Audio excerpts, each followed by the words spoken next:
non, mais non. Non, mais c'est pas possible, c'est pas possible.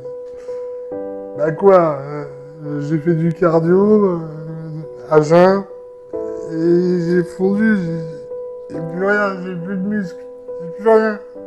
C'est fini, fini, fini. Putain, mais qu'est-ce qui t'arrive, Bah Florent, là? quoi C'est quoi ton délire, là? Ah bah, à il est beau, le jeun. requin. Eh, requin, requin, tu t'aplatis tellement, regarde-moi ça, on dirait une carpe. Salut à tous les requins, j'espère que vous êtes en forme. Donc voilà, c'est arrivé, la nouvelle vidéo, le nouveau podcast sur le cardio à jeun. Est-il efficace ou non? Vous êtes nombreux à m'avoir envoyé des messages, je vois beaucoup de posts en ce moment, beaucoup de débats là-dessus. Donc je voulais vraiment apporter mon opinion en tant qu'athlète, en tant que coach et préparateur physique, c'est très important. Et je vais vous exposer tout cela en 4 chapitres. Je ne me suis pas trompé sur les doigts, tout va bien. Nous verrons dans une première partie le chapitre numéro 1. À quoi sert le cardio en complément de la musculation? En deuxième partie de cette vidéo, nous verrons les fausses croyances sur le cardio à jeun et sur le cardio tout court. Dans une troisième partie, du coup, nous verrons quand faire le cardio, quand et comment le faire, voilà, tout simplement. Et dans une quatrième partie, nous allons conclure ensemble sur cette thématique. Voilà, donc je vous dis, c'est parti. Du coup, on commence par le chapitre numéro 1. Pourquoi faire du cardio en complément de la musculation, tout simplement? On ne va pas partir déjà directement sur le cardio à jeun, mais pourquoi faire du travail cardiovasculaire en complément de la musculation? Eh bien, c'est très simple. Le cardio va vous aider vraiment à gagner en endurance, même pour votre séance de musculation. C'est très important. Vous aurez un meilleur souffle, une meilleure récupération. Moi, j'ai pu le voir sur mes préparations, sur la préparation de mes athlètes, qui d'ailleurs m'en remercient encore de les avoir incités à faire du cardio, puisque maintenant, ils sont plus performants dans leurs séances de musculation. C'est très important.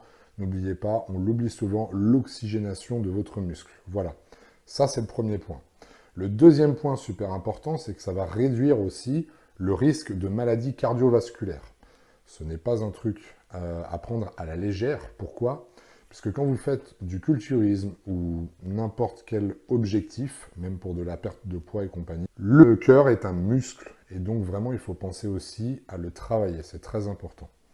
Vous avez également, sur le troisième bénéfice de travailler le cardio, eh bien tout simplement de réduire le taux de mauvais cholestérol dans le sang. Voilà, très important. Donc vous faites descendre le LDL, donc appelé LDL, mauvais cholestérol, et vous remontez du coup le bon cholestérol appelé HDL. Voilà, très important, le bon cholestérol pour le bon fonctionnement justement de tout votre système cardiovasculaire, encore une fois je le répète. Toujours d'un point de vue santé, on a également une régulation du taux de sucre dans le sang. Très important, vous avez un complément alimentaire qui est plutôt efficace aussi, qui s'appelle le chrome, qui aide à réguler le taux de sucre dans le sang, mais le cardio y contribue aussi. Donc, va combattre contre les maladies du type diabète 2. Voilà. Une bonne circulation sanguine, c'est un bon apport des nutriments vers votre muscle d'une première... Donc le cardio, très important, améliore la circulation sanguine. Voilà, c'est très très important ce paramètre-là, n'oubliez pas, pour le bon apport des nutriments vers vos muscles, pour justement avoir aussi une bonne circulation au niveau de votre système hydrique. Donc par exemple, pour les personnes qui ont tendance à faire de la rétention d'eau, tout ça c'est très intéressant. Ne vous fiez pas à ça, le métabolisme vraiment est augmenté grâce au travail cardiovasculaire. Donc les amis, très important aussi, le travail cardiovasculaire permet vraiment d'augmenter le métabolisme. J'ai même pu lire des conneries, disons que soi-disant, le cardio bloquait le métabolisme. Pas du tout, ça ce sont des âneries, vraiment. Ça vous aide vraiment à brûler plus de calories, c'est très efficace. Par contre, on va y venir avec une diète adaptée. Ça, c'est très important. C'est sûr que si vous faites du cardio sans avoir un régime adapté, sans avoir votre activité musculaire nécessaire, vous allez avoir tendance également à perdre de la masse musculaire, mais on verra ça juste après. Ne t'inquiète pas, ça va bien se passer. Alors, du coup, moi, ça me pousse, en fait, à vous donner également les inconvénients du cardio. Puisque là, on ne fait que de voir les avantages. D'ailleurs, si après ces avantages-là, vous n'êtes toujours pas prêt à faire du cardio, il faut se poser les bonnes questions. Mais maintenant, je vais vous dire les inconvénients. Premier inconvénient, Eh ben, faut se bouger le cul. Ça, c'est l'inconvénient principal. Et ouais, faut se lever, mon pote, et puis faut y aller. Je pense. Deuxième inconvénient, par contre, sans rigoler, vraiment, faites très attention à votre diététique. J'ai dit juste avant, c'est super important, vous pouvez faire du cardio, mais vraiment, si vous êtes dans un objectif de tonicité musculaire, de perte de poids, tout en construisant vraiment votre masse musculaire, ou du moins en la conservant, si vous êtes dans un but vraiment de prendre du volume, de la densité, peut-être de la définition, le plus important, on est d'accord, c'est de conserver sa masse musculaire. Et pour ça, c'est la diététique qui fera la différence. Donc, le cardio, pour le rajouter, oui, on peut sans perte de masse graisseuse. De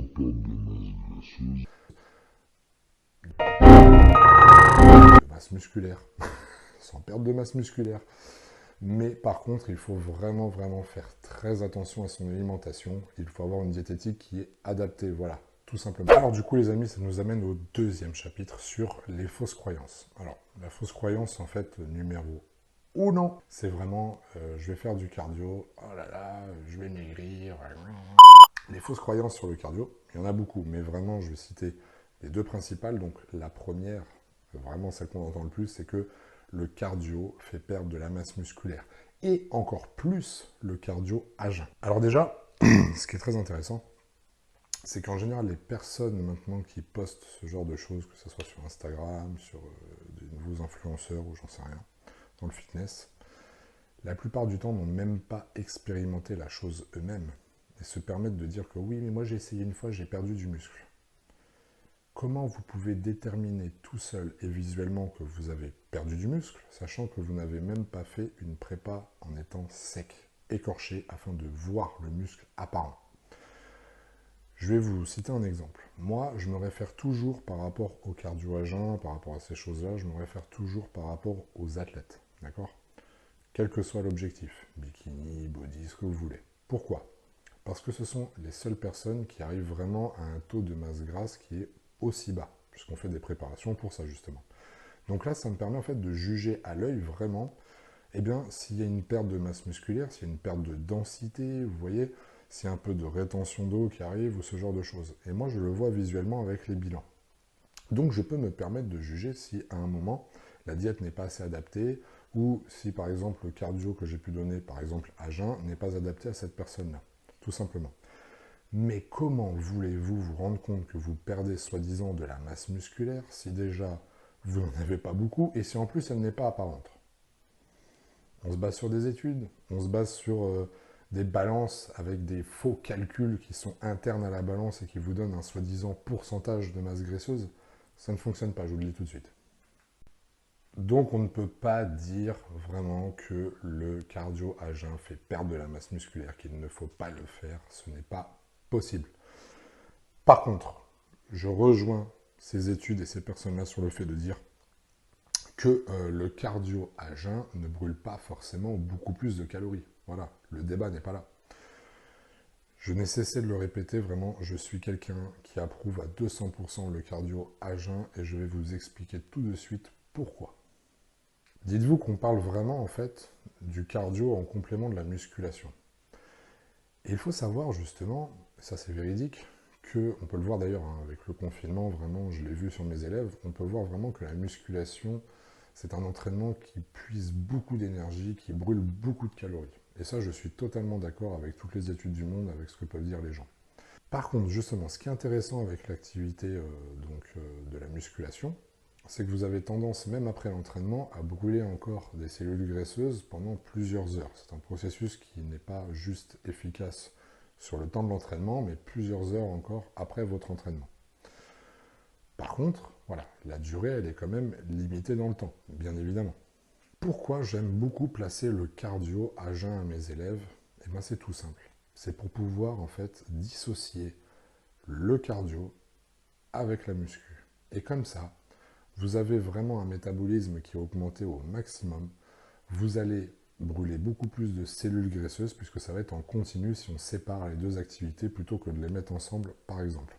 Parce que je vous vois venir, vous allez me dire « Ouais, mais Flo, moi j'aime bien mettre le cardio en post-training. » Alors certes, on peut le mettre en post-training, mais pour moi, justement, et je l'ai vu encore une fois de ma propre expérience, je ne vous parle pas d'études, que justement, on a tendance en post-training vraiment, pour moi, quand on arrive au régime, quand on cherche à perdre du poids, quand on cherche à sécher ces choses-là, excusez-moi, j'ai trop de tété, on a tendance justement à beaucoup plus taper dans la masse musculaire, voilà. Par contre, en étant à jeun, on n'a pas ces risques-là. Alors je prends les devants, je vous vois venir, vous allez me dire « Ouais mais Florent, je comprends pas, tu es en train de dire que c'est plus catabolisant post-training par exemple que le matin à jeun, alors que le matin à jeun on a dormi 7-8 heures, la nuit est passée, on n'a pas les nutriments nécessaires pour protéger notre masse musculaire, donc je ne comprends pas. » C'est là que je vais vous expliquer. D'après certaines études, d'après certaines expériences, il s'avère que justement, lorsqu'on fait le cardio à jeun, celui-ci va puiser justement son énergie dans les réserves de glycogène qui se trouvent dans le foie, dans le muscle et en dernière partie justement dans les cellules graisseuses. À savoir tout de même que ces cellules graisseuses servent en priorité à alimenter les muscles justement du cœur et les muscles squelettiques, qui sont composés quand même à environ 40% de notre corps. Voilà, donc, une petite info. Donc, forcément qu'on va venir chercher du glycogène dans le foie et les muscles. Et là, vous allez me dire, eh justement, on ne veut pas qu'ils soient récupérés des muscles. Eh bien, détrompez-vous.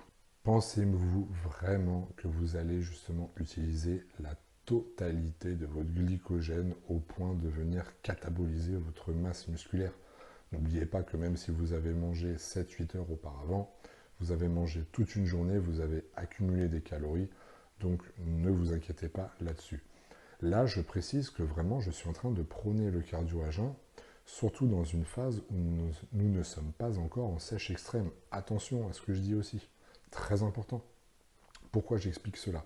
Ma manière de fonctionner est la suivante, c'est-à-dire que moi, lorsque je mets du cardio à jeun, j'essaye de le mettre justement pour garder une diététique qui est encore très haute en calories, riche en glucides, en lipides, etc. Et forcément en protéines. Mais vraiment, le plus important, c'est que plus vous allez avancer dans votre sèche, plus il faut créer ce qu'on appelle un déficit calorique. C'est-à-dire descendre vos calories. Attention, je parle vraiment des bonnes calories, puisque moi je ne calcule même pas les calories. Mais on va surtout jouer sur les glucides en priorité. Pourquoi? Parce qu'il faut, lorsqu'on cherche à perdre de la masse graisseuse, conserver la masse musculaire. Donc ça veut dire avoir un taux de protéines qui est quand même assez élevé pour nourrir cette masse musculaire. Et surtout, les lipides, conservez-les assez haut. C'est très important. Ne coupez pas les lipides. On a besoin des lipides justement pour le système hormonal, etc. Pour faire aussi monter la leptine qui est très importante pour la perte de poids. Donc super important. Par contre, quand vous commencez à diminuer vos glucides, moi c'est ce que je fais également, je diminue le cardio qui va avec. Tout simplement pour ne pas taper dans les réserves de masse maigre, de masse musculaire. Et c'est là vraiment où je prends le temps de préciser ma manière de fonctionner, parce qu'on me dit souvent, ouais, mais quand tu vas avec Florent d'Horizon, lui, c'est cardio à jeun, machin, il est dépassé ce mec-là. Bah non, j'ai 28 ans, je suis pas dépassé. Ce que je veux dire par là, c'est que je le fais intelligemment. Le cardio à jeun, justement, ça permet aux gens qui travaillent la journée, eh bien, de séparer le cardio de l'entraînement. Donc on le fait le matin à jeun, on se réveille un peu plus tôt, on fait son cardio, on prend son petit-déj, on s'en va. S'il fallait absolument faire son cardio après son petit-déj, alors que les deux sont équivalents, on est d'accord, je l'ai expliqué tout à l'heure, le cardio à jeun ne brûle pas forcément plus de graisse qu'un cardio placé ailleurs dans la journée, mais par contre, je préfère l'éloigner de l'entraînement. Donc si une personne s'entraîne par exemple à 16 heures, j'aime bien placer son cardio le matin, voilà, pour que ça soit une journée en continu où elle brûle vraiment ses cellules graisseuses, tout simplement. Voilà pourquoi je l'utilise. Et du coup, si cette personne elle va travailler, elle ne va pas se lever le matin, prendre son petit-déj, attendre 1 ou 2 heures, parce qu'il faut quand même qu'il y ait le processus de digestion, donc elle va attendre 1 ou 2 heures, ensuite elle va faire son cardio, et ensuite elle va aller faire sa journée. Ça ne peut pas convenir, ce n'est pas vrai. Donc, pour la même efficacité de travail, autant placer le cardio à jeun, tout simplement. D'autre part, je le reprécise, c'est vraiment moi, au début de prépa, par exemple, je vous parle de mes athlètes, mais même pour les pertes de poids, c'est vraiment là où le total calorique est le plus élevé que je mets le maximum de cardio. Ça me permet de rester très haut au niveau de la diététique, donc justement être haut en glucides, haut en lipides, d'avoir tous les nutriments nécessaires, d'avoir tous les macros, les micros, c'est très important. Je préfère jouer en fait sur la dépense énergétique via les entraînements et via le cardio pour commencer la perte de poids, plutôt que directement mettre des diètes comme on peut voir à 800 calories. Parce que prônez, ne faites pas de cardio et surtout pas à jeun, sinon vous cramez votre masse musculaire. Mais en attendant, vous allez vous taper des diètes à moins de 1000 calories et puis ce que vous allez cramer, c'est votre cerveau et votre cœur. Donc voilà, ça c'est un petit secret d'Horizoness, ça c'est un petit secret d'Iron Shark, c'est vraiment de mettre un maximum de cardio quand vous êtes encore élevé en calories, et ensuite de commencer, quand vous réduisez votre diète, de réduire aussi un petit peu le cardio. Je procède vraiment à l'inverse pour conserver un maximum la masse musculaire. Ça fonctionne très bien sur les gens que je coach. Voilà, ça c'était pour le petit point bonus. D'autre part, le cardio à jeun peut être très intéressant aussi en prise de masse. Pour les gens qui ont du mal à manger, justement, ça peut être très intéressant puisque celui-ci augmente l'appétit. C'est vrai, ça peut pas forcément être très agréable en sèche parce que ça ouvre l'appétit, mais justement, quand vous avez besoin de beaucoup manger, puisque certaines personnes ont du mal, effectivement, avec les quantités de nourriture, ça peut être très intéressant et très stratégique. Du coup, la deuxième fausse croyance, pour ne pas trop s'éloigner du sujet, en fait, c'est « Ouais, mais moi, quand je fais du cardio, c'est pas bon, ça va cramer mon muscle parce que je fais une montée de cortisol. » La montée de cortisol, ce fameux cortisol. Ou le vilain, le vilain. Alors, je vous précise une chose, le cortisol, on en a besoin. N'oubliez pas une chose, quand vous entraînez à la salle, que vous faites un entraînement de musculation, votre cortisol monte en flèche. Et c'est ce qui vous aide d'ailleurs à vous entraîner. Et ça, les gens l'oublient. Ils veulent absolument combattre le cortisol parce que soi-disant que ça fait de la rétention d'eau. Mais n'oubliez pas qu'il est indispensable à notre vie. Voilà. Il faut juste savoir bien le gérer. Donc en fait, on le gère comment? Tout simplement avec la récupération, avec la diététique. Encore une fois, on y revient. Toujours la diète, la diète, la diète. Très important. Alors, tout ça, ça nous amène au troisième chapitre très intéressant. Du coup, quand et comment? Alors, déjà pour le type de cardio que je peux préconiser, je préconise en général de la marche rapide inclinée, 15%. Vous pouvez commencer par le minimum, c'est-à-dire environ 20 minutes. Moins de 20 minutes, c'est inutile. On ne va pas commencer à aller chercher vraiment dans les cellules graisseuses, donc moins de 20 minutes inutile, minimum 20 minutes, d'accord? Et ensuite, vous dosez selon vos résultats. Minimum 20 minutes en marche rapide inclinée. Vous pouvez faire également du vélo d'appartement, donc par exemple sur, comme je vous ai dit, 60 RPM, 100 impulsations minutes. Vous pouvez également faire du rameur, vous pouvez faire toutes ces choses-là. La corde à sauter, je ne suis pas trop pour, à part pour les gens qui ont vraiment l'habitude, qui ont un rythme régulier, mais en général on s'en mêle les pinceaux, on s'arrête, on reprend, donc je suis un peu mitigé sur le sujet. Concernant le placement de vos sessions cardio, donc, forcément, vous l'aurez compris, moi, j'adore le cardio à jeun, bien évidemment, quand c'est fait intelligemment. Ne vous inquiétez pas, vous n'allez pas cataboliser. Évitez de lire ce genre de posts inutiles, vraiment. Si vous avez la diététique adaptée, vraiment, vous pouvez y aller les yeux fermés. C'est très intéressant d'ailleurs. Donc, cardio à jeun. Vous pouvez également placer votre cardio, par exemple, post-training. Encore une fois, quand on sert la diète, je ne suis pas trop pour le placer post-training, puisque on ne va pas profiter en fait de cette séparation des entraînements qui permet de brûler en continu, mais on va tout rassembler autour de cet entraînement-là, même si l'entraînement de musculation en soi permet de brûler durant plusieurs heures après l'entraînement, comme je l'ai dit juste avant. On peut également placer son cardio le soir. J'aime beaucoup le placer le soir avant de se coucher. Et là, on va encore me parler du cortisol et compagnie. Je vous rappelle qu'avec votre diététique adaptée, vous contrôlez ces choses-là. Bien sûr, il faut le faire intelligemment. Mais ce que je peux vous conseiller, c'est vraiment de faire selon votre organisation. Le principal, c'est d'avoir une session activité cardiovasculaire dans la journée. Voilà. Quand les gens disent que, par exemple, le cardio fait perdre du muscle, même sans parler de cardio à jeun, je me dis, mais comment ils font du coup pour aller faire leurs courses, pour bouger, pour aller au travail? Parce que tous les jours, on marche, tous les jours, on a des gestes du quotidien qui justement font tourner notre métabolisme. Et ça fait partie aussi de l'activité cardio. Si vous marchez 3 km pour aller au boulot, vous avez fait une activité cardiovasculaire. Voilà, tout simplement. Il ne faut pas se prendre la tête avec ça, mais c'est très important. Vous ne pouvez pas avoir un métabolisme élevé en ayant vraiment un comportement de sédentaire, en restant dans votre canapé sans rien faire de votre journée. Rien que le fait de réfléchir, n'oubliez pas, juste réfléchir, fait consommer des calories. C'est pour ça, d'ailleurs, que les athlètes qui sont en préparation, en général, sont un peu à l'ouest, sont fatigués, sont là, mais sont pas là. Eh, t'es là ou t'es pas là? Je suis pas là, si je suis là. Donc ça, c'est très important. Faites attention à ça aussi. Tout est lié, tout est lié, tout est lié à la diète. Voilà. Donc ne vous prenez pas la tête, vraiment faites ce qu'il vous plaît selon votre planning. Mais sachez une chose, le cardio à jeun, pour conclure cette vidéo, ce n'est pas moins efficace que le cardio placé sur une autre journée. Ce n'est pas non plus forcément beaucoup plus efficace, ce n'est pas ça, mais vous pouvez le placer quand vous voulez, tout simplement. Et de le faire à jeun permettra également de vous réveiller de bonne humeur, de vous mettre en jambes pour la journée. Souvent, mes élèves me font le rapport là-dessus de leur état d'humeur avec le cardio. Croyez-moi qu'ils ne le quittent plus. Ils sont super contents, ils se lèvent le matin, ils se mettent dans le bain, ça leur fait vraiment du bien de faire ce cardio-là avant d'attaquer leur journée pour finir par l'entraînement le soir. Voilà, tout simplement.